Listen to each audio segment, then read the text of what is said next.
Nos acompaña Fernando de la Calle, él es especialista en enfermedades infecciosas. Bienvenido, Fernando, ¿cómo estás? Muchas gracias. Gracias por estar aquí. Acaba de salir de guardia, él trabaja en el Hospital La Paz y el Hospital Carlos III, que saben que trabajan conjuntamente. Un experto en enfermedades infecciosas con muchísima experiencia. Y lo primero que te quiero preguntar es, ¿debemos de estar preocupados? Bueno, yo creo que como cuando, por desgracia, los últimos años y meses hemos vivido más situaciones de este tipo, yo creo que hay que estar con una preocupación, pero una preocupación sana, ¿no? Tener una alerta, pero alerta entendido como no estar asustados, pues bueno, estar pendientes. Es una vez más una enfermedad que llega nueva a nuestros entornos sanitarios y, por tanto, pues tener esa atención y esa alerta, pero sana y constructiva. Claro, la alerta disparaba las alarmas cuando escuchábamos a la Organización Mundial de la Salud el sábado declarando la viruela del mono emergencia de salud pública internacional. Y claro, las cifras aún se ponían más sobre la mesa cuando España, con 3.100 contagios confirmados, es el país con más casos de viruela del mono. ¿Por qué? Bueno, lo primero, entender un poco el contexto de las alertas sanitarias de la Organización Mundial de la Salud, que a veces pues pensamos que estas alertas se notifican ya pues por el hecho, ¿no? A lo mejor de decir, pues es una enfermedad tremendamente mortal o una enfermedad. No siempre es así. Cuando se pone, volvemos a lo mismo. 3 veces ha pasado, ¿verdad? Sí, en los casos de alerta, cuando hablábamos de la polio, con el COVID y ahora con la viruela del mono. Luego ha habido alguna otra intermedia, por ejemplo, cuando el virus Zika, etcétera. Entonces, por eso al final es poner una alerta cuando queremos poner el foco sobre una enfermedad, o bien por su gravedad, o bien porque puede ser prevenible con alguna vacuna, o que se pueden hacer campañas, como es el caso con este virus, pues con la vacuna antivariólica, etcétera. Vamos a empezar a hablar un poco, yo creo, para que la gente, ya que te tenemos a ti, como eres experto en enfermedades infecciosas, vamos a entender qué es exactamente esa viruela del mono, en qué consiste, qué provoca, qué causa, qué síntomas tiene. Bueno, pues la viruela del mono es un virus, en un principio es de los que nosotros clasificamos o entendemos en el mundo de la zoonosis, es decir, esos virus o microorganismos que compartimos con otros animales, ¿no? Al fin y al cabo, el ser humano somos un mamífero más. Totalmente. Y por tanto compartimos, no es la primera vez ni mucho menos, microorganismos, en este caso virus, pues con otros animales y con otros mamíferos. Entonces es un virus que en su momento pues también salta a la especie humana y empieza a generar casos, sobre todo en zonas de África Central. Es verdad que en los últimos años exponencialmente cada vez se han notificado más casos y ya empezaba a haber cierto goteo de casos importados fuera del continente africano hacia nuestro entorno sanitario. Al final es una enfermedad vírica que produce, pues en un principio, como todo virus, un cuadro de fiebre y malestar, pero es verdad que es llamativo en esta enfermedad esa erupción cutánea, que aunque hay diferentes linajes del virus, unos más agresivos que otros, y el que ahora parece que está circulando es el que es un poco menos agresivo, pero sí que produce esas vesículas grandes. Estamos viendo en imágenes. Efectivamente, con cierto contenido como si fuera un poco de aparente de pus, y pues luego puede tener repercusiones sistémicas con mayor o menor afectación, pues algunas complicaciones tipo, ¿no? Pues úlceras en la córnea, a veces afectación a nivel del intestino, del recto, o complicaciones de sobreinfecciones cutáneas de esas úlceras que se terminan complicando. Y tú hablabas de la vacuna, esa vacuna preventiva que se pone en el momento en el que tú contraes la enfermedad, o debería de ponerse antes a ciertos sectores de la población. Pues eso ahora mismo no estamos. Ese es el debate. Claro, este es el debate y es el que habrá que ver ya no solo por los expertos en enfermedades infecciosas, sino también por salud pública y los estamentos sanitarios que se encargan de regular esto, porque también la vacuna de la viruela tiene cierto componente un poco más especial. Es una enfermedad que está erradicada, ¿no? La viruela en sí. Claro, porque muchas de esas vacunas se dejaron de poner porque se pensaba que ciertas enfermedades estaban erradicadas, pero la sensación que estamos teniendo es que últimamente parece que cosas que no pensamos que iban a volver están apareciendo otra vez. Bueno, o sea, no es exactamente la viruela que se erradicó. La viruela no tiene nada que ver, pero bueno, claro. Al final nos suenan con cepas que aparecen y virus que vuelven otra vez a ponerse en primera línea en el siglo XXI y que nos dejan un poco estupefactos con si tendríamos que recuperar a lo mejor ciertas vacunas. Bueno, pues en este caso con esta enfermedad en concreto, aunque no es lo mismo, no es el mismo virus exactamente que la viruela clásica, sí que es muy parecido y sí que parece que por lo que se sabía hasta ahora y que iremos aprendiendo más. Parece que es una vacuna, la vacuna de la viruela clásica, que sí que protege para esta enfermedad, o por lo menos el hacer cuadros graves de esta enfermedad. Entonces, según evolucione la situación epidemiológica, pues probablemente sí que haya que plantearse el ir vacunando, sobre todo a ciertas, a lo mejor, poblaciones de riesgo. Sí que sería interesante, y es algo que esto habrá que ir tomando decisiones según evolucione la epidemiología. ¿Cómo se transmite, Fernando? Pues principalmente, hasta lo que sabíamos hasta ahora, era una enfermedad que era sobre todo el contacto estrecho entre personas.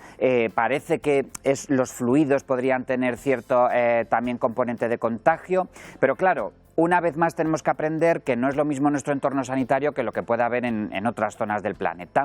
Es verdad que en África parece que ese componente de convivencia entre personas podía tener mayor importancia en cuanto al contagio, pero claro, aquí pues tenemos otros hábitos, para bien o para mal, otros hábitos. Y es verdad que en los casos importados, por ejemplo, en Europa, ha cobrado especial importancia el contacto sexual.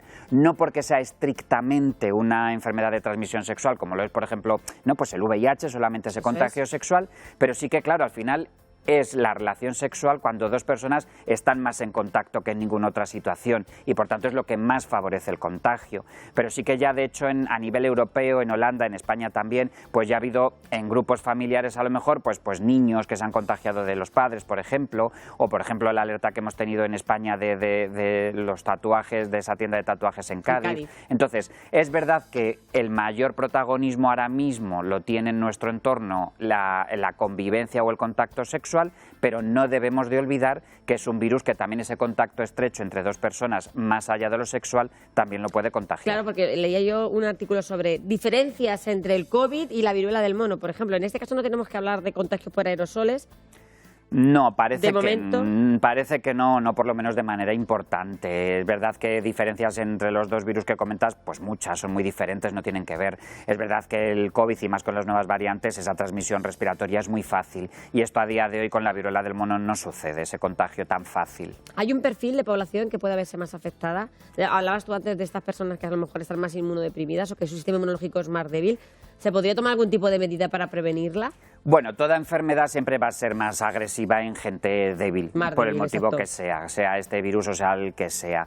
Entonces, bueno, sí que es verdad que grupos de población, pues bueno, pues grupos de población, toda aquella persona que se comporte de aquella manera que estamos diciendo, de ese contacto estrecho entre personas.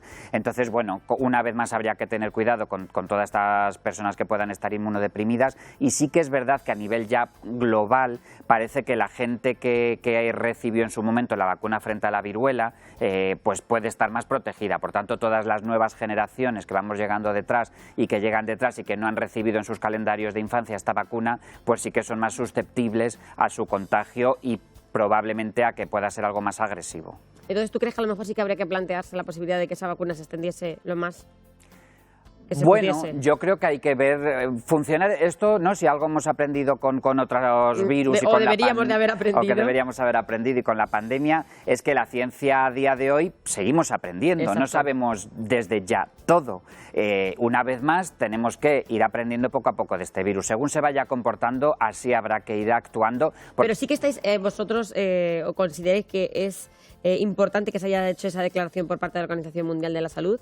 ¿No ha sido demasiado alarmista? O sea, ¿era necesaria esa declaración? Bueno, es que es un poco lo que estábamos diciendo al principio. Hay que interpretar las alertas de la Organización Mundial de la Salud sin alarmismo. A veces simplemente, entre comillas, simplemente es poner esa alerta, no por poner el foco. Decir, ojo, tenemos un virus que nos está circulando de manera novedosa en entornos sanitarios más allá de lo clásico de África.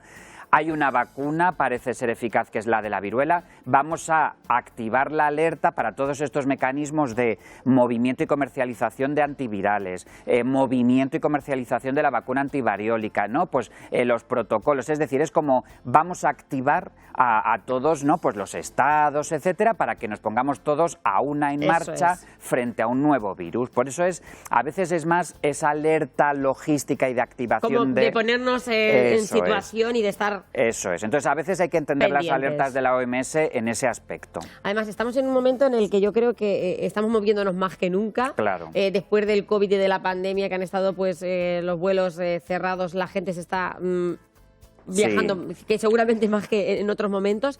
Y claro, eso también nos preocupa, o sea, que hay más movimiento, circulación de virus, circulación de todo.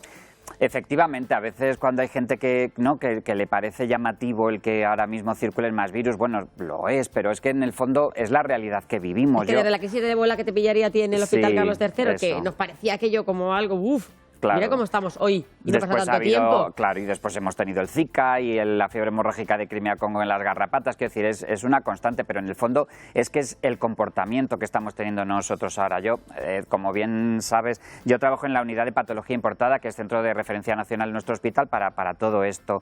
Y esto lo digo porque, por ejemplo, en estas fechas se nota que han abierto... ¿Qué has visto, por ejemplo? Mira, hoy estás de guardia, que acabas de salir. Claro. ¿Qué ves una noche como la de... ¿Qué ha pasado? Pues es llamativo claramente el cómo después en este proceso de pandemia se están abriendo las fronteras, porque estamos volviendo a ver esta semana, por ejemplo, en inmunidad hemos visto muchísimo dengue, malaria, etcétera. Quiero decir que no solo es la viruela dengue, del mono. Malaria, sí, de gente que ha viajado, por ejemplo, pues ahora... Carlos III, a la de La Paz. Claro, entonces sí que esto no es estar asustado, simplemente es que es un reflejo de la realidad que vivimos. Pero la gente cuando va a esos países tiene que estar vacunada, supuestamente. Pero hay cosas que a lo mejor no tenemos vacunas, solo medidas preventivas. Ahora mismo el ser humano nos movemos muchísimo, ¿no? Ahora, ¿cuánto tardas en ir a la otra parte del planeta? Si es que menos de 24 horas. Exacto. Y si nos damos cuenta, pues por ejemplo nuestros padres a lo mejor no hacían viajes tan exóticos de me cojo a irme con una canoa a la mitad de la Amazonía, estar ahí en un bungalow. Antes ni siquiera o ni viajabas o no eran tan exóticos. Ahora el ser humano nos metemos a lo profundo de la selva. Ayer salía la noticia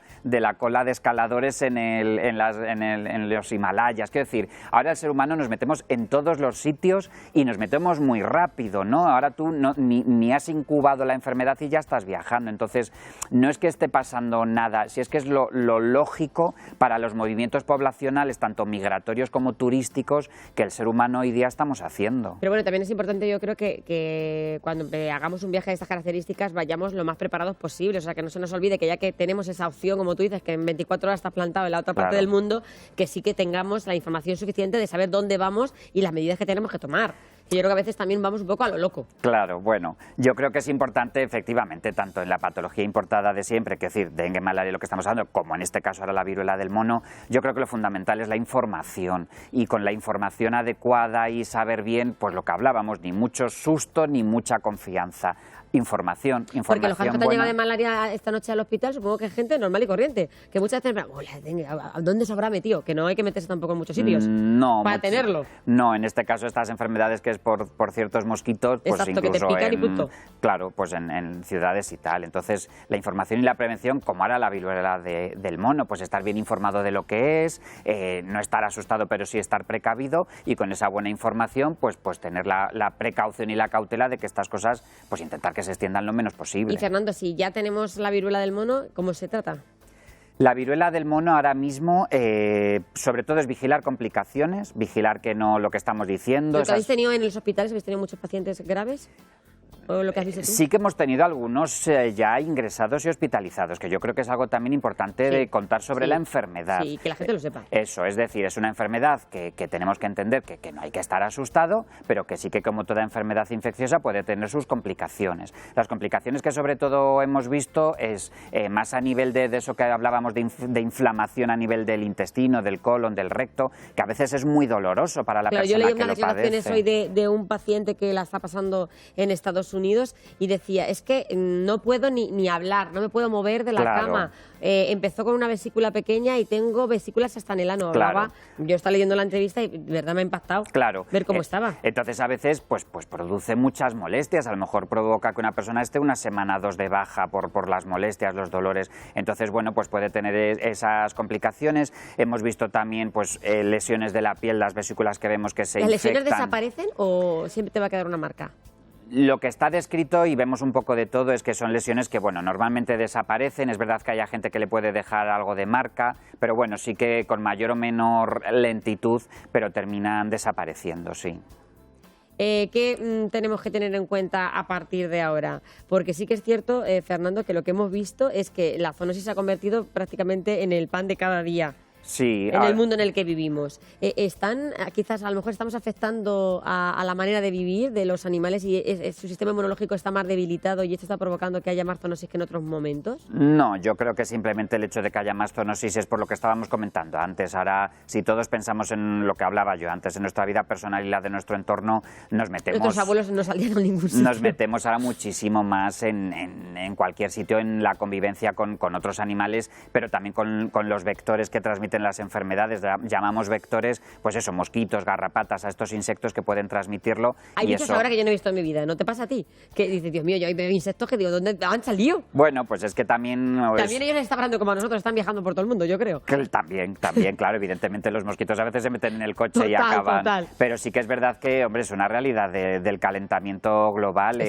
Si los inviernos, por ejemplo, ya no son tan fríos, los mosquitos y las garrapatas en este caso se adaptan mejor a instalarse en ciertos entornos que antes les costaba más vivir y desarrollarse. Entonces también es verdad que se está demostrando y comprobando cómo especies de garrapatas y mosquitos que antes eran más clásicas de zonas más hacia el sur, están ahora cada vez viviendo instaladas más hacia el norte del planeta. O sea que eso también es una realidad.